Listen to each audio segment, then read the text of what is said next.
Ryan Doyle in for Alex Pearson. Yeah, there's some Christmas music. It's probably apropos, given the fact the Ontario Liberals have decided to give the taxpayers a bit of a Christmas gift a day early. $10,000 check given by the Ontario Liberal Party to make up for the money that taxpayers spent when it comes to paying a IT expert. Now, the allegation is that this IT expert wiped computers clean in then Premier Delta McGuinty's office and other offices at Queen's Park, even though, according to the OPP allegations, this individual had no security clearance, wasn't supposed to be there.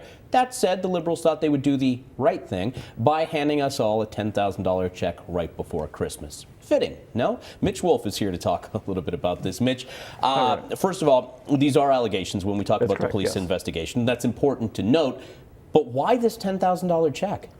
Well, this is really, it's very suspicious. Number one, there are many government IT guys who could have gone in and, you say, wiped these machines clear. But obviously, no one was approached, maybe due to some obligations, government obligations reporting.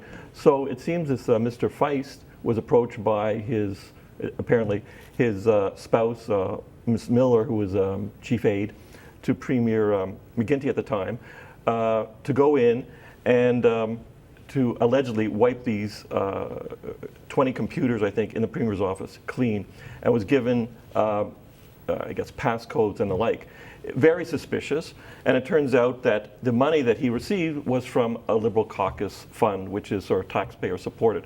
So this would have come out, I think, if the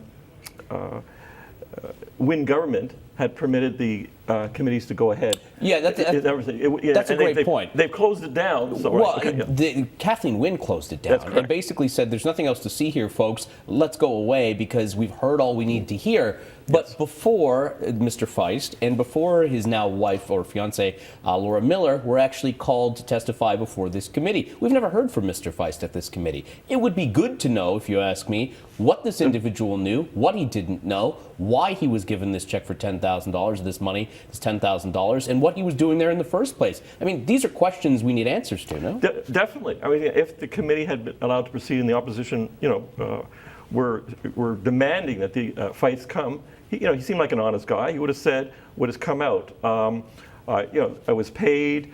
Who were you paid by? I was paid. Here's a $10,000 check. I was paid by the Liberal caucus. Oh, you weren't paid by the government. And then it would have been very embarrassing to the Wynne government. So it's very suspicious that they didn't allow Feist to testify. But for this OPP investigation and the warrants and the information, this would never have come out.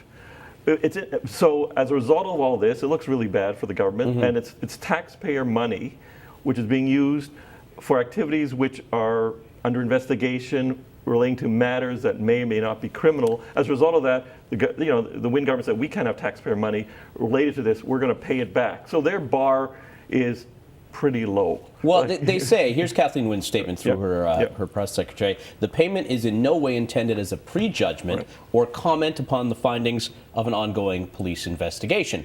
Oh, okay, fair. But you still have to come out, and I love that they come out with these written statements right before Christmas. The Premier still has to come out and say, well, why was this gentleman paid this money in the first place then? You're now paying off the money that taxpayers were originally on the hook for.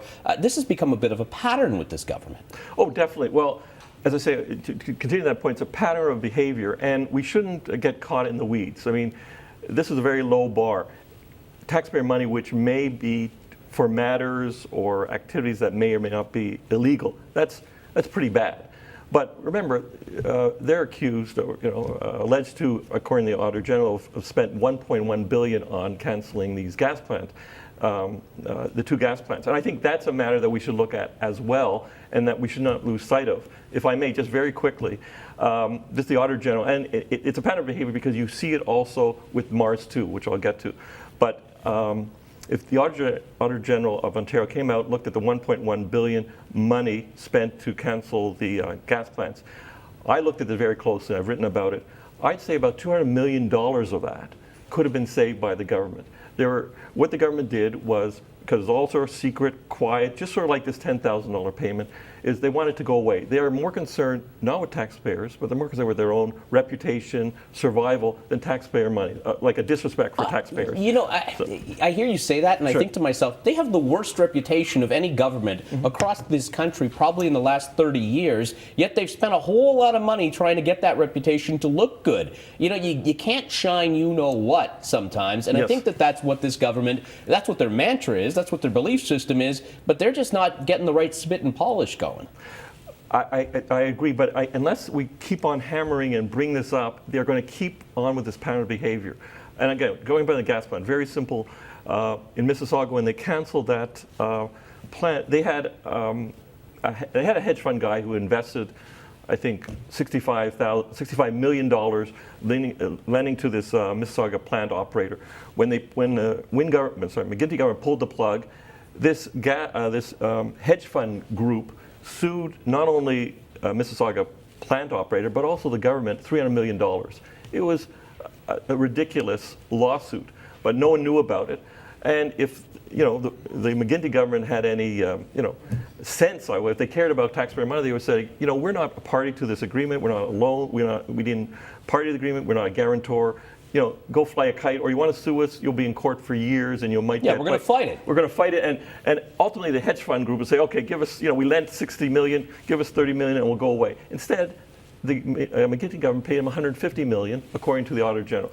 The same thing they paid this Mississauga plant operator, who was doing a terrible job. They paid him about $50 million to relocate. They said, screw you, we'll get another plant operator, we'll pay you $10 million, go away. So, you see what I'm saying? There's a pattern here and I think quiet payments. So not $10,000, it's millions upon millions of dollars. But even the $10,000. Yeah.